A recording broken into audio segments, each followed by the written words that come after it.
삼성전자 노동조합이 잠시 뒤 노사 잠정 합의안에 대한 온라인 찬반 투표를 시작합니다. 메모리 사업부 성과급의 100분의 1 수준만 받게 된 가전 모바일 DX 부문 조합원들의 불만이 거센 가운데 DX 노조는 투표권마저 잃어 논란이 일고 있습니다.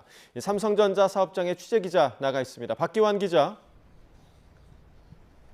네, 삼성전자 평택 캠퍼스입니다. 네, 투표는 몇 시부터 시작됩니까?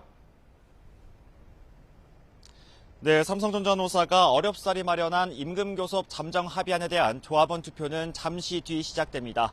당초 오후 2시 정각에 시작될 예정이었는데 노조 홈페이지의 서버 과부하 문제로 오후 2시 12분으로 늦춰졌습니다. 투표는 오는 27일 오전 10시까지 진행돼서 앞으로 닷새 뒤에나 결과가 나올 것으로 보입니다. 이곳에서 현장 투표가 직접 진행되는 건 아니고요. 모두 전자투표로 이뤄집니다.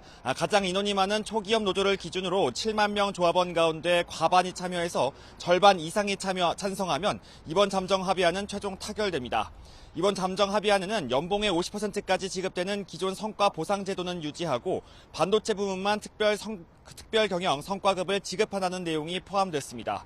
반도체 특별 경영 성과급은 영업이익의 10.5%를 재원으로 활용하고 일정 수준 영업이익을 달성했을 때만 지급한다는 조건이 붙었습니다. 특히 인공지능 열풍 속에 수요가 폭증한 고대역폭 메모리 HBM과 1년 만에 가격이 2배 이상 껑충 뛴 D램, 낸드 플래시 등 매출은 모두 메모리 사업부 성과에 해당합니다. 이 때문에 메모리 사업부 기준 1인당 6억 원가량을 특별 경영 성과급으로 받게 됩니다. 반면 반도체 사업 부문에서도 적자를 낸 파운드리와 시스템 LSI 사업부 소속은 1억 6천만 원 정도를 받을 것으로 예상됩니다. 여기에 가전과 모바일 사업 부문 경우 기존 성과급 제도와 별개로 올해 600만 원을 더 받게 될 전망입니다. 메모리와 완제품 사업 부문만 비교하면 거의 100배 가까이 차이가 나는 셈입니다. 같은 회사 직원들이라고 하기에는 격차가 상당히 큰데요. 실제로 노조 간의 갈등도 전면전으로 치닫고 있다고요? 네, 그렇습니다. 삼성전자 내부에서도 희비가 엇갈리는 수준을 넘어서 노노 갈등이 극단으로 치닫고 있습니다. 한때 함께 임금교섭에 참여했던 노조 간의 갈등이 투표권 박탈 공방으로 이어지고 있습니다. 반도체 사업부 중심인 초기업 노조 삼성전자 지부가 가전 모바일 등 완제품을 담당하는 DX 부문 중심의 동행노조에 잠정 합의안 투표권이 없다고 일방 통보한 겁니다. 앞서 동행노조가 이달 초 공동교섭단이 반도체 중심으로 운영되는 데 대해 반발해서 교섭단 이탈을 선언했습니다. 최승호 초기업노조 삼성전자 지부 위원장은 이 때문에 동행노조에 보낸 이메일을 통해 투표 권한이 없다고 못 박았습니다.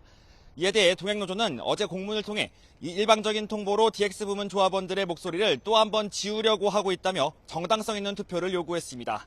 초기업 노조는 투표를 불과 몇 시간 앞두고 다시 회신 공문을 보내왔는데요.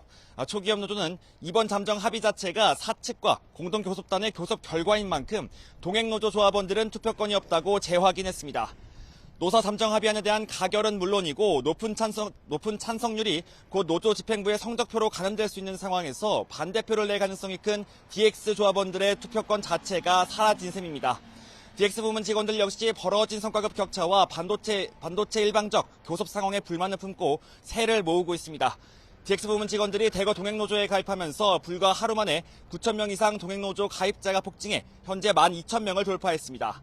하지만 초기업 노조 조합원만 7만 명이 넘는데 대부분 반도체 부문 소속입니다. 반도체 사업 부문 중심으로 투표를 치를 경우 잠정 합의안 자체가 무난히 가결될 것으로 보이는 상황인데요. 하지만 수개월의 줄다리기 끝에 마련된 합의안이 통과되더라도 100배에 달하는 성과급 격차와 투표권 배제 논란이 남긴 내부의 깊은 갈등은 쉽게 가라앉기 쉽지 않아 보입니다. 지금까지 삼성전자 평택 캠퍼스에서 YTN 박견입니다.